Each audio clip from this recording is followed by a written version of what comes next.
Prefabs are meshes assembled together by code in a specific way.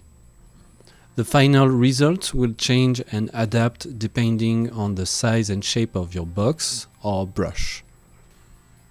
With this prefab system, you can create dynamic and intelligent architectural tools that help you build repetitive, random, or complex voxel elements a lot faster. There are many ways of using them. For example, this rock generator randomly changes the size, the rotation, and the position of a single mesh when the box dimensions change or with a brush click. It's pretty simple, but saves a lot of time when sculpting some terrain by hand.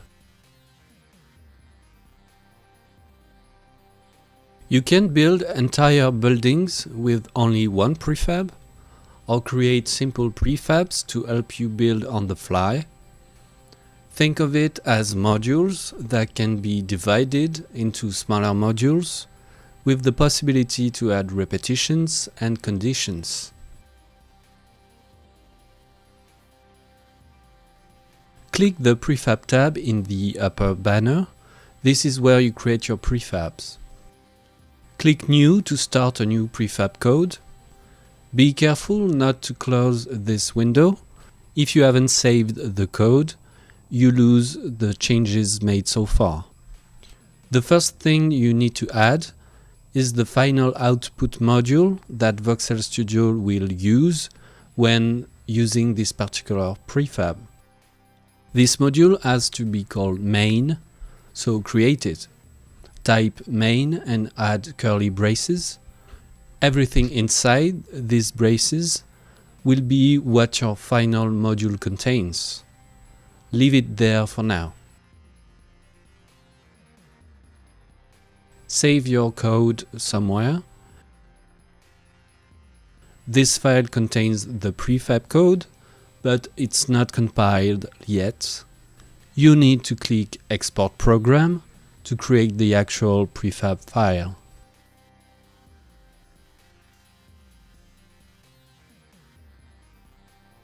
This program has to be found by Voxel Studio. In the settings, you can see what folder Voxel Studio is looking at when it comes to use prefabs in the 3D view. By default, it's on the default library folders, but this can be changed at any time. There is also the Meshes folder, where Voxel Studio looks at when a prefab is calling a mesh. First, you need a mesh to work with. These preview meshes had to be originally in binary format or DAT format, but now they can simply be FBX files.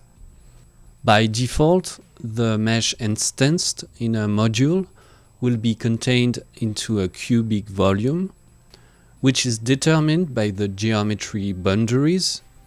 For instance, a perfect sphere mesh will be contained into a perfect cube.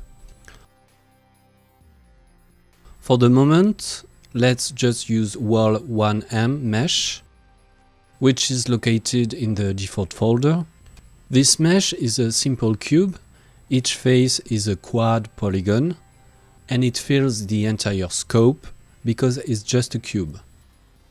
In order to call it, just create a first module that will contain it. Name your first module cube1 and type instance wall 1m inside the braces. You can now visualize your mesh by typing the name of your module in the upper box of your Prefab tab and click Run. This opens the Prefab view window that basically shows you the module you are working on, as if you took the Prefab brush or the Prefab box tools. Note that the dimensions here are in meters and not in voxel size. For your information, one voxel unit size is equal to 0.3 meters.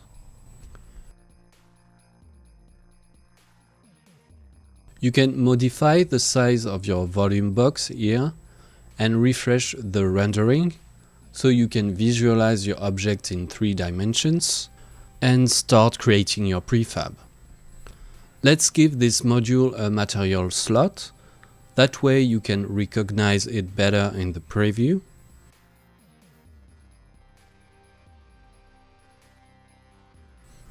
Now make this module your main output for this prefab. Type module cube 1 inside the curly braces on the main output module. Save your code somewhere in your hard drive.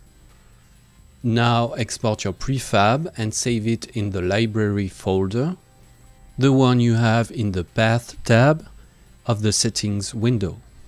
You can create a new folder in here and put your new prefabs in.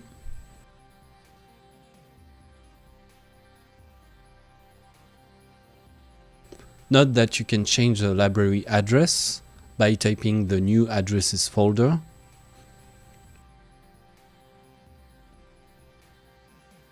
Open a project or a new project, or simply refresh the renderer and click the Reload Prefabs button. This will update the list of your prefabs located in the library. Select the prefab brush or the prefab box and click on the prefab drop-down menu on the top side. Locate the prefab you previously created, and now you can see the preview in this window. Select a material for your tool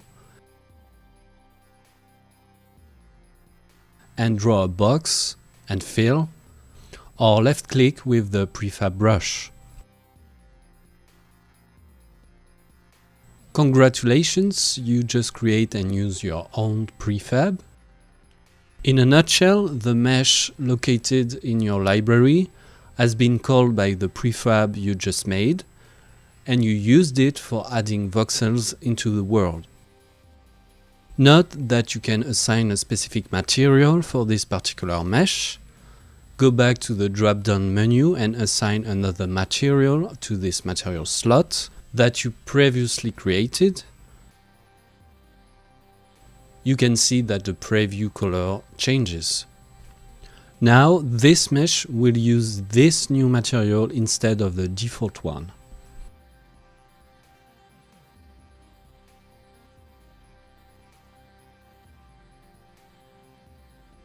You can also replace an instance mesh by a FBX you imported in your project, and those, as we saw earlier, can be UV mapped. It's recommended to use the exact same geometry for both meshes, but in this case it's just a cube, so I can simply replace this cube by a wood beam mesh I just imported.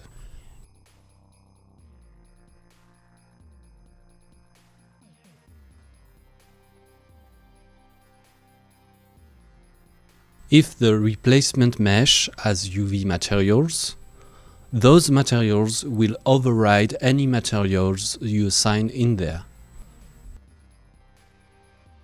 Let's go back to the prefab code. The mesh you instanced is contained in a box called a scope, and you can scale, move and rotate this scope, so what it contains will move and deform accordingly.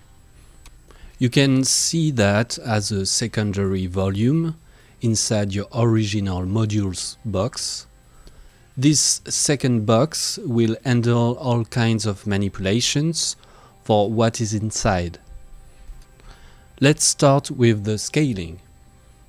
Delete the material slot of the first module.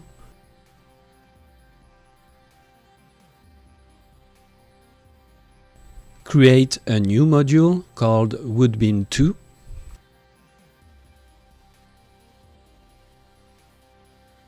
Create a new material slot for this module called Woodbin 2 and type module cube 1.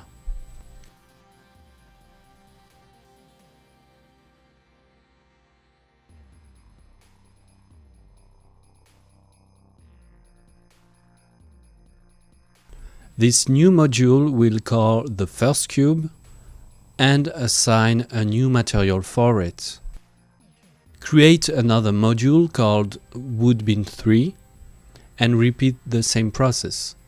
Now you have two different modules that uses the same module with the mesh inside, but with different material slots.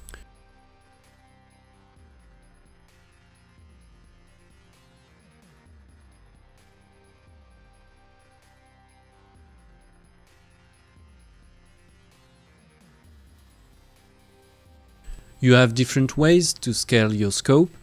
You can use percentage, fixed values, mathematics, and also refer to the height, depth, and width of your original module's dimensions. Assign a new scale for this module by typing scale and opening brackets. Width is the new dimensions in the x-axis. Height is in the vertical y-axis.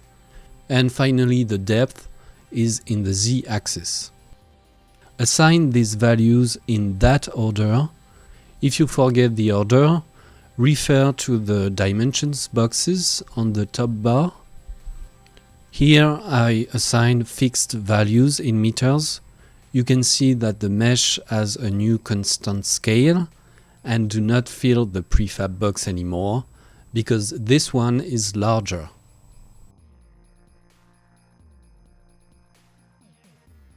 Assign a new scale for the other module.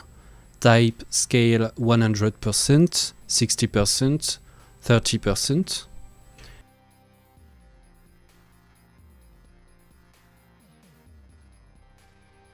In this case, the mesh has been reduced in relation of the module's original box.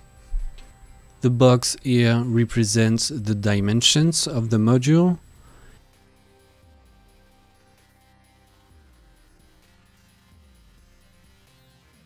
Its scope has been reduced by this percentage values, so the mesh contained has also been reduced the same way.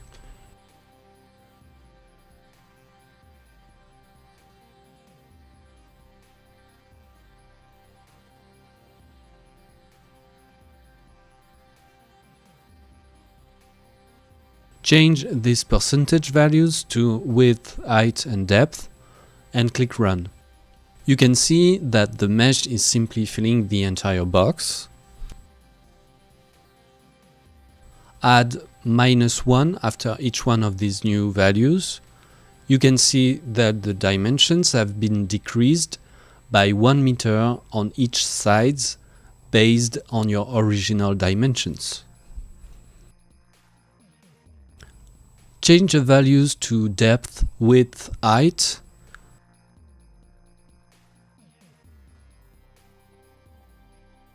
Now the box looks rotated, but it's actually deformed because the width of the scope has now the same value as the depth of your original box, and so on.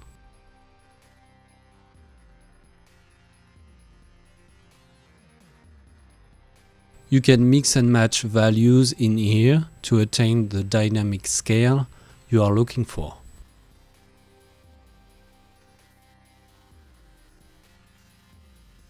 Note that by default your scope is not centered in the original volume. You have to specify before the scaling and other transformations to center the scope in the axis you want.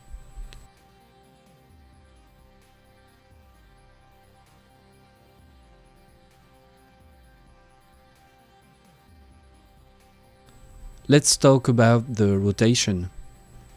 Delete the scale of the new modules. Type rotation Y 45 in the woodbeam3 module.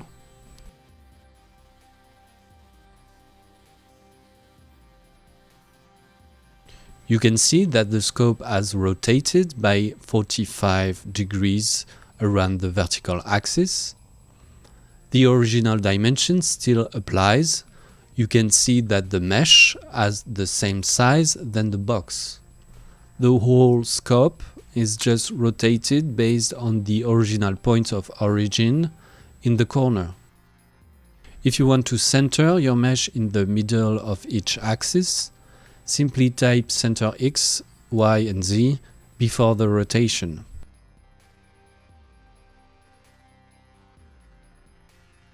It's not easy to use rotations that are not 90-degree angle in the prefab system.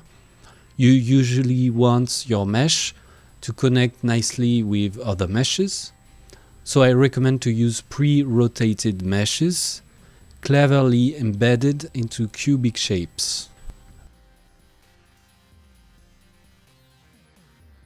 A note for 90 degrees angle rotations. If your mesh is rotated by 90 or 270 degrees angles, you want to add a proper scale for them, because even after a rotation is applied, the dimensions are still based on your original scope. For instance, type rotate Y 90. You can see that the mesh doesn't match the box. Simply uses the scale trick to constrain the scope to take new dimensions.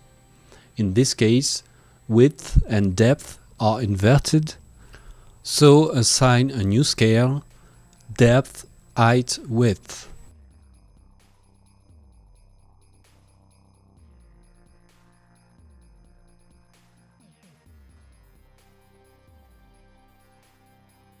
Let's talk about the translations. You can move the scope position by typing move and opening brackets. Same as for the scale, you can play with maths, fixed values, and percentage. You can do several tests to see how it works, but it's really straightforward. For instance, 1, 0, minus 1 will move the scope to 1 meter on X and Z axes. You can type 0, 100% and 0. Your scope will translate vertically and be completely offset from your original volume.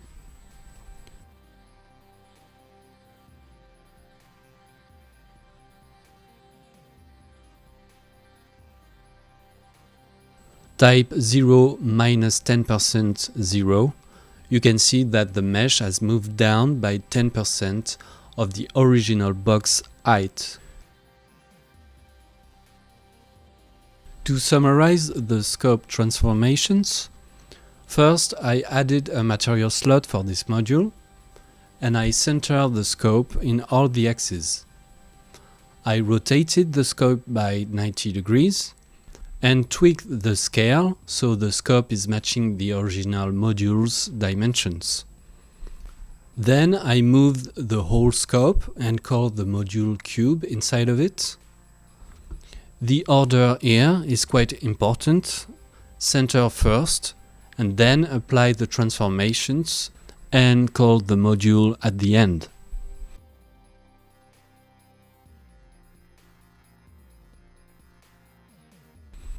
Now let's talk about dividing the scope.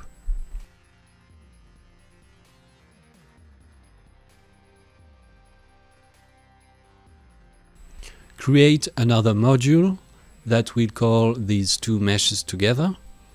Let's call it wood beam line. Start by dividing the scope in two different scopes. Type divide X. This will divide the scope along the width. Open brackets and type 40% and another one with 60%.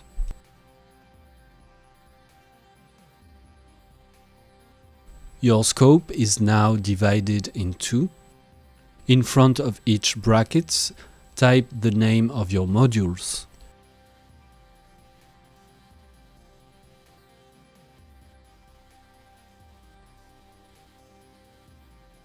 Visualize the new module and note that this module is now calling the two other modules inside its own scope.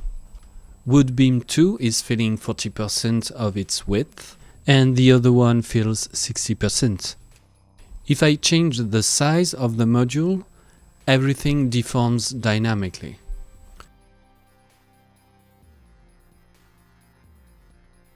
If I enter a fixed value in the brackets, 4 and 6, the meshes are now forced to take a specific width, no matter the size of the box.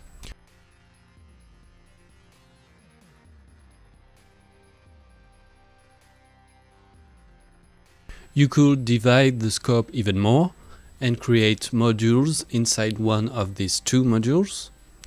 For instance, this 40% part of the width could be a new subdivision. Open curly braces and type divide z.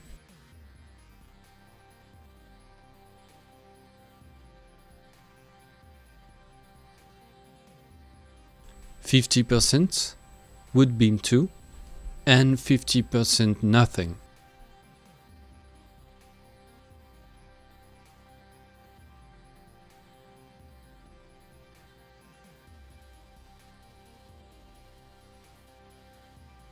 You can see that this part has been divided along the depth. At any time you can create modules inside other modules. Just type module and open curly braces.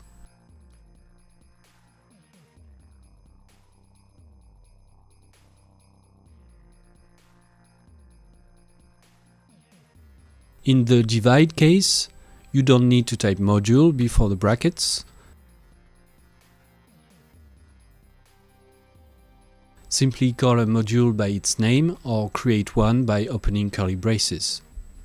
For instance, on the empty part, I create another module, material wood beam 4, module cube 1.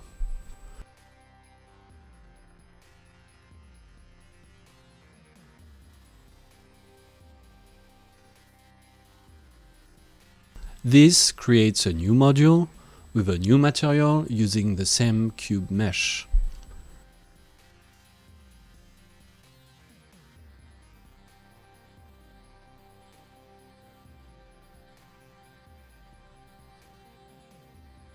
Let's talk about repeating modules. Keep it simple and get rid of this last subdivision.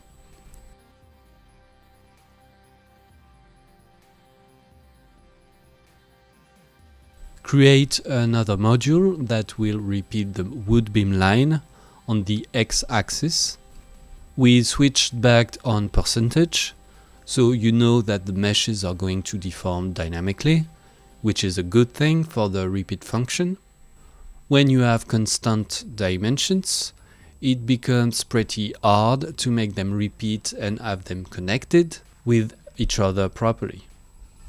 Let's call it wood beam line repeat and type repeat x 8 wood beam line. When increasing the width of the box, the wood beam line will stretch normally until the new module reaches 16 meters wide. Then the wood beam line will be repeated every 8 meters.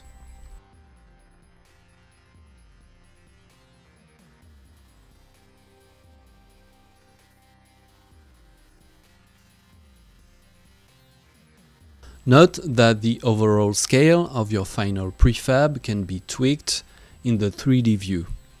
This doesn't change the size of the box, but all the values and proportions that your prefab uses. Quick example, you made a brick of 1 meter long.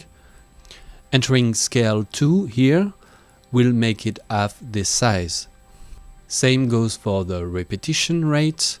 The brick will repeat itself every 0.5 meters instead of 1.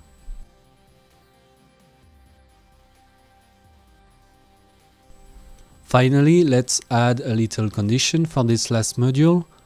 Copy and paste it before the original module and type width inferior to 5 after the name. In the braces, simply type module wood beam 2.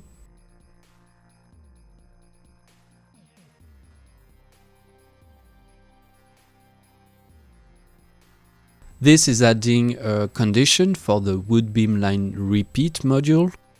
like another version of this module. It says if the width of the box is inferior to 5 meters, simply spawn this wood beam module instead. You can see now that the wood beam line is only made of one wood beam if the width of the box is short.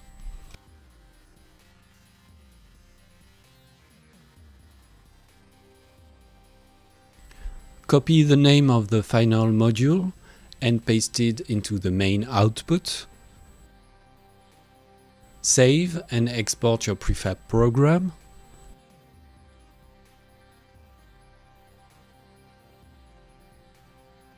You can now use your first dynamic prefab in the editor as a tool for building.